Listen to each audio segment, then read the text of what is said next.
Hello, everyone, and welcome to another edition of East Minster Presbyterian Church Faith Matters. This is Neil Meyer, Director of Christian Education at East Minster in East Lansing, and we are pleased to be joined today by Reverend Becky Jones Brown. Becky, thank you for giving us some time to chat today. We're glad you're here. You're most welcome. So, Becky, if you wouldn't mind sharing a little bit, what are some of your earliest memories of church life? I think earliest memories of church life are probably the regular weekly stuff, going to church and Sunday school and choir in elementary school. And then as I got into junior and high school, also added youth group on the regular on Sunday nights and Bible studies on Wednesdays. And I just grew up having it as a normal part of my weekly and even daily life. So that's probably my earliest memories. When did it sort of take hold for you from something that you did alongside your family and part of your weekly routine to something that became a little more real for you as an individual? Yeah, I actually remember there being a distinct moment when I was on a youth retreat. I'm guessing it was late middle school or early high school. And I just remember we weren't even at a program or anything. I was like in the bunkhouse, just kind of hanging out. And I was like, what if all this God stuff really is real? And what if, God really does care about me and this world? And so probably 8th or 9th grade, that just sort of really hit me in a very personal way. And that's when my own personal faith started developing. And from that point, how long did it take? How long was the gap from your personal faith developing to the point at which you thought you might be called to something more into life of service in the church? Oh, goodness. Let's see. Probably 8 to 10 years. Yeah. So I did not expect to become a pastor. I did not expect to spend my adult life in ministry of different forms. But after college, I moved back home and was working at my home church as an administrative assistant. And through that time, I wasn't there very long, about a year and a half, before I had the opportunity to take a job in full-time ministry, not an ordained position. But over that time, I kind of developed this sense of, there might be something more going on here. So I took a job as basically a youth director for a while, as sort of a step toward, could I do ministry full-time? Could I be called toward ministry full-time? I'm a little bit stubborn, so I like there to be some good proofs and tryouts of things before I totally commit. So that was a really good way for me to see that that my gifts, coupled with what God will provide, could lead me to a life of ministry. So. Were there specific proofs in that time that you found that really confirmed it for you? I think there were several things. First of all, that it was basically a youth director position, but it was a missionary position at an international church in Antwerp, Belgium. So it wasn't just, sort of moving to the church down the road. It was a big life change as well as work change. So I think seeing how everything was provided financially, the community there for me, I had the things that I needed to be able to use the gifts that I have. And I think I really enjoyed it too. I had been kind of intimidated by, who am I to tell people who God is or what God says, or, to teach people about such things. But I think that in doing it, I found I really enjoyed it, and like was given the reassurances and the encouragement and the colleagues to help me to be able to do that. That's great. I think we talk so much, or sometimes it's so easy to get caught up in our own local context and put our blinders on to our particular church world. And sometimes it's narrowed down to the walls of a building and maybe, and hopefully out in the community and so forth. But in terms of your experience in the global context and missionary work. What similarities and what differences did you find in that context in Belgium? Yeah, lots of things. I've also served, I've also taught in churches in Zambia for a year as one of my ministry contexts. And I think that people are very much the same, even though we express ourselves differently. I used to do, anyway, I think we all want what's best for us and the people that we love. We all want to feel secure. We all want to find joy in life. Um, the way that we express those things and the way that what that looks like played out in our lives is different. But everyone that I've met, everywhere that I've lived, wants the best that they can provide, and wants to live a faithful life and to be part of a community, be known and be able to be of service to the people that they love in their communities. Are there any particular memories of worship services in particular, or different stylistic differences that you were Yes. exposed to? And Yes. Oh yeah. So my church in Antwerp was really interesting because it was an international Protestant church, and it was a good mix of expats, so people from the United States, Europe, Asia, who were working there. Local people, there were some Belgians who came because they enjoyed coming to our church. And then there are also lots of refugees in Europe now and in the last decade. So we had a good mix of expats, local people, and refugees. And we would, since it was an international Protestant church, we would use different liturgies. So one week, the Methodists from the States are leading, and another week, the Anglicans from the, UK are, doing some things. They're sort of Protestant anyway.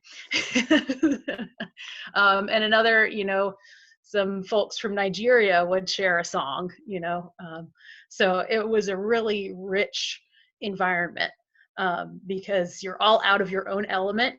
When you're in that place, you're much more open to other other things and other people and other customs. And so it really expanded my horizons of what God and what God's kingdom looks like. That there's all these different expressions and traditions, and that was a really neat thing. In Zambia, the church service that stands out to me the most was a Christmas Eve service that I went to. So in Zambia, everything was just always very loud and lots of noise, lots of dancing, lots of that sort of expression. And they had the Boys Brigade, which basically was sort of like the Boy Scouts, but through the church. And they had a band. So they came in on Christmas Eve. They were playing Silent Night, but they were playing Silent Night on drums and trumpets and whatever other instruments you think of. So it was just really funny because it's like this really silent hymn, but it was a bunch of elementary and middle school boys blasting it. But then during that same service, when it came time for us to light our candles, like we do on Christmas Eve, they took a small boy, probably a year and a half, 2 years old, and put him up on the table and gave him the first candle. And from that, they lit all the rest of our candles. And that was really a profound moment for me, a holy moment in the midst of the rabble, and some of the other loudness that was around us. But that was a holy and beautiful moment. what an image of sharing that light and what is celebrated on Christmas Eve, and to the light of the world to be spread from a child is such a great place. Who most shared their light with you, that shaped you and formed you in ministry? Who or what? Yeah, that's a good question. I've got quite a few that I would say. I would say my mom, first and foremost. My mom is a very faithful woman and has shaped me my whole life long. Um, and she has been in ministry as long as I can remember. She is not ordained, but she's, done everything from teaching classes and teaching Bible studies to serving on session and as deacons. And, she's just always um, been available, for what needs to be done. Then I think the people I call my second parents, their names are Jan and Harold Skaggs, and also, again, very faithful people from the community that I grew up in. Their daughter, Cameron, was my best friend growing up. She was killed in an accident when we were in college, but I grew up with her from church. We didn't go to the same school, but we went to church together, and we were best friends growing up through middle and especially in high school. So I would say those people, as well as, pastors and youth leaders, but those are the people who were the very closest to me in my growing in my faith. Thank you for sharing that. Yeah. When seminary came along, how did you decide where to go, and what was the good, bad, and ugly, if any, of that experience for you? So I was living in Belgium when I felt called and then decided to actually go to seminary. Actually, Jan Skaggs had told me, do not go to seminary until that's what you're supposed to do, which is one of the reasons I went to Belgium first, was to, to work in a church for a while to make sure that's what I really wanted to do, and really what I was supposed to do. So I knew that my home presbytery from Texas would require me to go to a Presbyterian school for at least a good chunk of my education, seminary education. So I sent for all of the Presbyterian schools to send me their literature in Belgium. So I through that, I whittled it down to a couple, and then ended up going to Pittsburgh Theological Seminary, because I thought that at the time, their faculty and their intense theological study, along with practical ministry experience and courses. I liked that balance, because I was someone who was I wanted a good theological education, but I also wanted to then use that education in the real world to be a pastor. So that's why I chose to go to Pittsburgh. And I was already out of the States, so anywhere in the States for me was coming home. So for me, location was wide open. So. Very good. Is there a particular class or professor that opened your eyes in a way, even with lifelong experiences that you brought to the table from growing up in the church and through college and through your time abroad? But was there a particular class that just opened something new about faith and ministry for you during seminary? Yeah, I think that overall my entire seminary experience gave me ways to think about and express faith that I hadn't had before. Just sort of like all these disparate things that sort of I knew but didn't know how to talk about or express or really put together. I think my seminary experience really helped me to coalesce those things and be able to communicate them a lot better and understand a lot better. I would probably say 3 professors, no, maybe 4. I would say Dr. Andrew Purvis, Dr. Charles Partee, Dr. Ron Tappy, and Dr. Edwin Christian Van Driel. All 4 of those men were really influential in my theological studies. All 4 of them were very passionate about what they did. To them, God and God's word and theology are a living thing. And that goes a long way in, being a student of someone, when they have passion for what they're doing makes all the difference. Um, I'm trying to think. I ended up winning the church history prize, not because I'm a huge fan of church history, but because I took almost every class that Dr. Partee taught, because he was one of my Fantastic. favorites. So when I was graduating, they're like, church history prize. I was like, what? That was not my favorite seminary class, It's I will tell you. not my favorite. Anyway, but yeah, I think seminary was definitely challenging. Just the pace of things, I think, especially. um, but it was also a really good opportunity to really dig in and study and really get to know um, sort of some nuts and bolts of theology that then in the everyday busyness of working, you don't necessarily have time, to sit down and read For a sure. tome of Barth or Calvin or something like that. But it's important to know, how our forefathers thought and all of that. So yeah, and I'm still part of a theology reading group from it's not sponsored by the seminary, but it's all people who I went to seminary with that we read throughout the year and get together again once a year for a week. So it really implanted a love of theology in me that still is there. And I don't have to write papers anymore, so that's great. I can That's great. I loved the reading and the discussing part. I did not enjoy the writing part.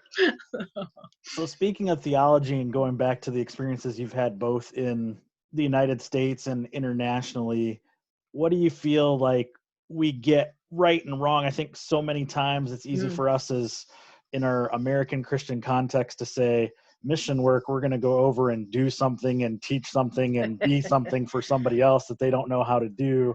And what are both the theological and practical implications of mutuality in ministry? Yeah. So when people occasionally, ask me about, mission and how to approach it, just since I have been in the context. And the first thing I always say to people is, well, just imagine you're the person who someone comes up to their door and knocks and say, hi, how can I come in and help you today? Or imagine you're the person receiving the missionaries. And what sort of attitude would you want those people coming to help you to have? Would you want them to be, oh, we're here, we're so great, we're going to save you? Like, nobody wants to be approached.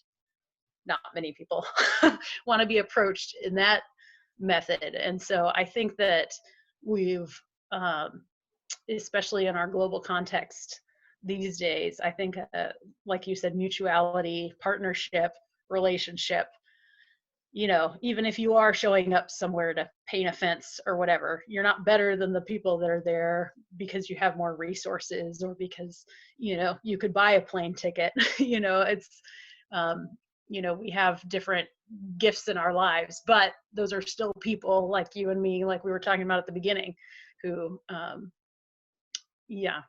So I think just remembering that other person is a whole person, just like you and me, and isn't any less than because maybe their economic status is different than yours. In fact, the Zambian population, the people there were the most joyful people I've ever lived among. Most of them had much less than what any of us have, but they were much more content and joyful in general, as a generalization. So I think approaching mission with a sense of openness, and a sense of, I'm here to share my gifts, but I'm also here to receive what gifts the other may also be bringing. I think that the old Western approach of, we're here to help you or to save you or to, yes, but, and, we're here to share and to learn and to sit alongside, walk alongside. So I think that sense of openness and sense of wanting to know the other, not just do something for or to someone else. Yeah. is there a prayer or a hope that you would have in this current time, not just global pandemic time, but also in just the broader time of living in the here and now, for the broader church, the global church, to be more connected than maybe we are? Well, yes. The first answer to that is yes. Um,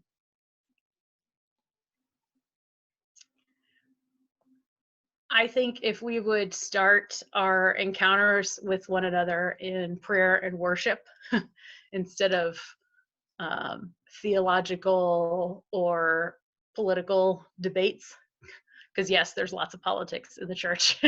um, if we were to start Jesus Christ, and see ourselves as different expressions of God's kingdom in our different contexts, um, and to work out from there instead of debating, what's the right way to hold a worship service, or who's allowed to be a member of the church, or, those things are important, but they're not the core of who we are as God's people.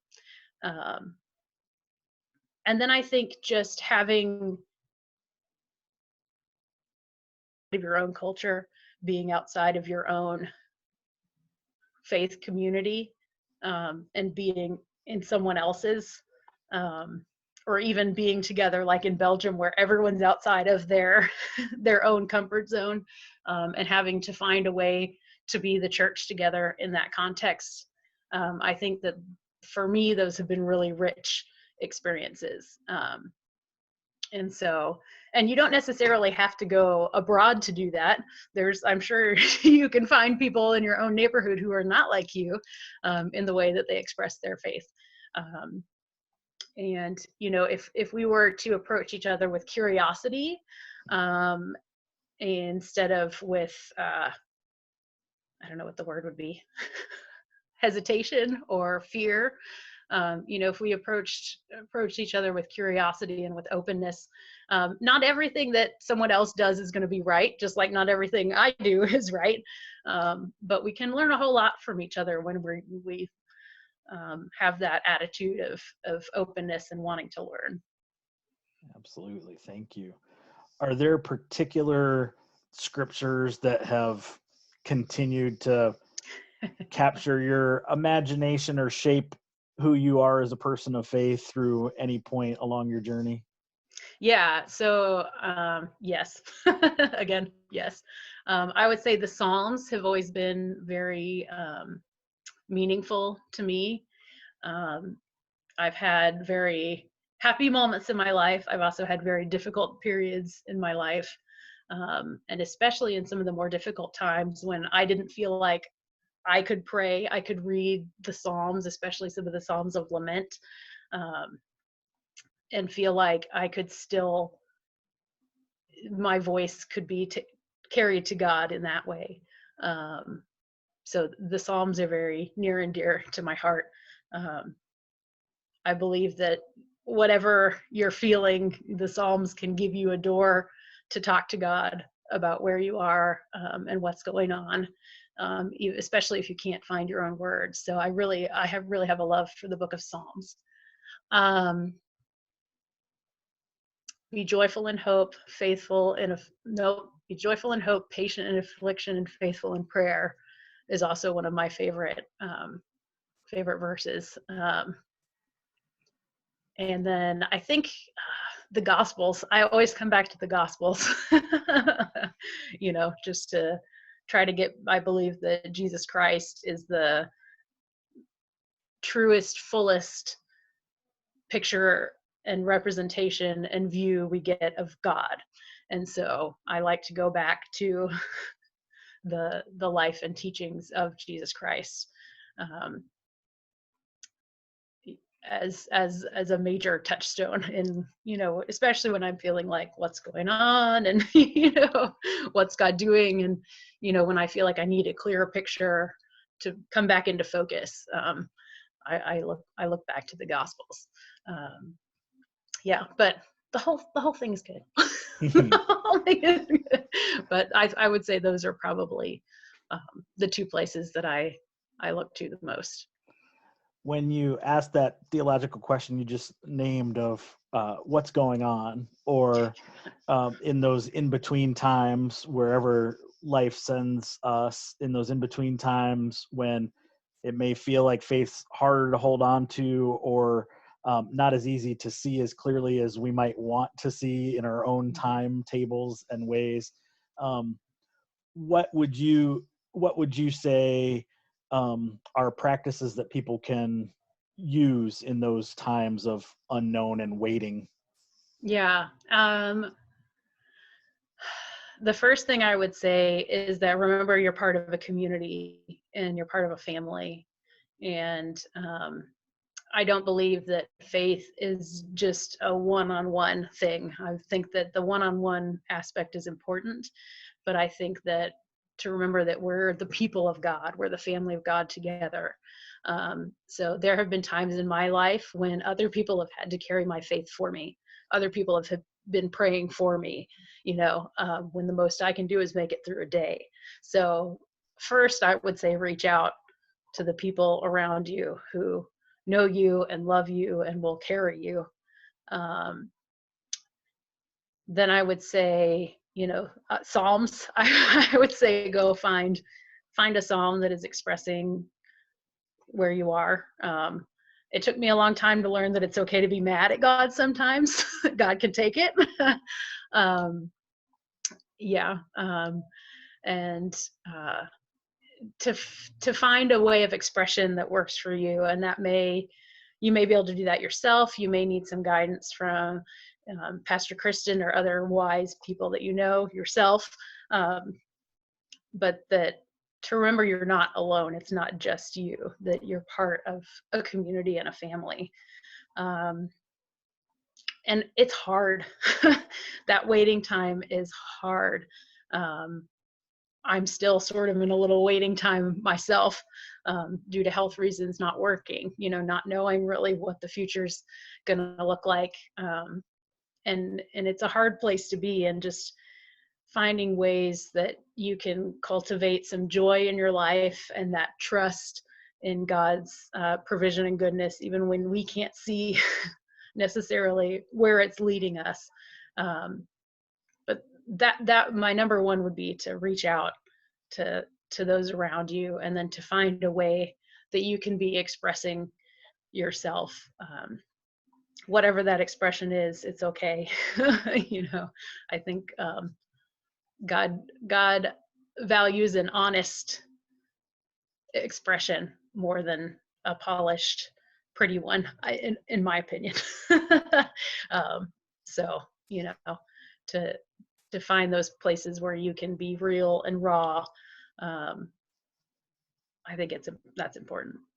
I think it's very important, and we need to shout that from the rooftops to people to understand that, because I think you're right. They see a polished sermon, a polished speaker, a polished anything, and think that's the way to be, but raw and real is the most authentic thing. So thank you for sharing that. Yeah. We're so glad you did. How did you discover the East Minster community? Yes. So Kristen is from Ohio. I went to seminary in Pittsburgh. So I know some pastors who were in the same town where she was before she came here to East Lansing. So when I told my friends who were pastors, I'm moving to East Lansing, they were like, oh, you got to go meet Kristen Strobel. She's great. So sort of the pastor world connection is how I found East Minster. And I came, I think, the second or third Sunday I was here, and it was the first place I visited, and I just stuck. So Connectional church, that's what we are. Exactly. It's fantastic. So you also mentioned finding ways to cultivate joy, and one of the ways that you've recently cultivated joy in life was a wedding that you pulled off in the time of pandemic orders and stay-at-home orders, literally within hours. And I'm sure people would be really mad at me if I didn't ask something about that. So I'm going to ask what went into that, and how much time did you really give yourselves from plan A to plan B to move up even by a few days? Well, so we were scheduled to get married on March 28th, Saturday. And it became apparent in the week before, about the week, that weekend before, that it just, it, even a couple weeks out, people were starting to not be able to travel, and that sort of thing. So the couple weeks before it was scheduled to happen, we knew that it was going to need to change. But then on the 23rd, Tuesday, that Governor Whitmer announced the stay home order starting that night at midnight. um, that was at 11 o'clock in the morning or something. So I called Mike around noon and said, "How do you feel about getting married today?" And he said, "Okay." So it was literally from noon until we got married at 7 that night.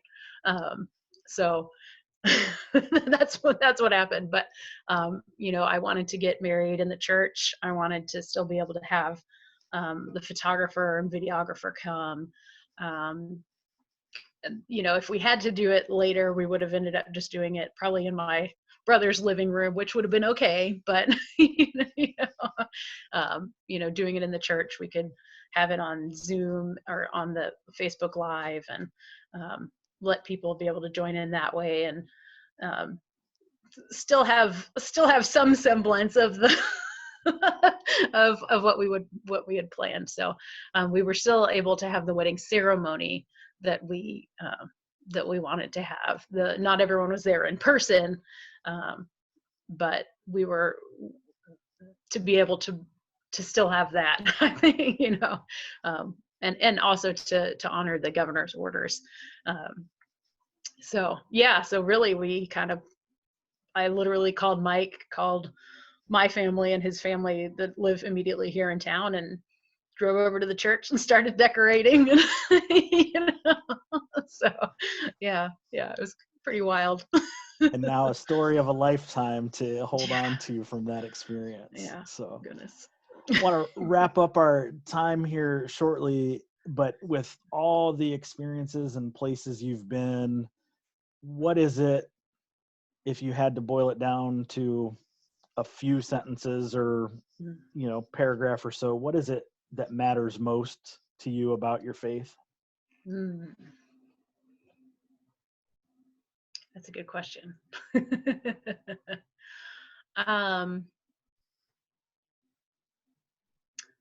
I would say probably one of the most important things about my faith is that it gives my life a character of joy and hope, and a sense of security, even in the midst of things we can't control, especially in the midst of times like these when we don't know. I strongly believe that we are not in control of our lives, and are not, that in our day-to-day lives we have the resources to construct a life and a home and a routine that makes us feel in control, but that really it takes very little for us to be out of control. And so placing my security and faith in God and not in myself brings me a sense of security and joy and peace, that that I wouldn't have otherwise, I suppose. I think another thing too is the community that faith brings. Every single place that I've moved in the world, I've had what I called my adoptive family, which I've always found through the church. So just that sense of belonging and being part of something bigger than just myself, and that being a concrete community, not just an abstract thought, but really people that I know and support me and that I love and care for as well. And I think the final thing I would say is that I love about faith that anything is possible. That it's not that I believe that the future is open to what God would like to do in my life and in the larger picture. It's not just a result of the past marching on. It's not just what we expect or what we dread, but that with God in play, really the future is open. And we don't know what it will look like, but we trust that God has our best interest at heart, and that in the end of all ends, it will be glory. So I think that that sense of openness and wondering, curiosity and hope really open things up, especially in a time like this where we can feel so closed in and small, to remember that God is at work and that we don't know what it will look like, but we believe that it will be good. It will be good indeed, and it has been good to spend some time with you this afternoon this way. Thank you for sharing some of your heart and faith with us on this episode of Faith Matters, and we look forward to the time when we can all be together in person again as the community of faith at East Minster, East Lansing. Thank you, Becky. You're welcome, Neil. Thank you.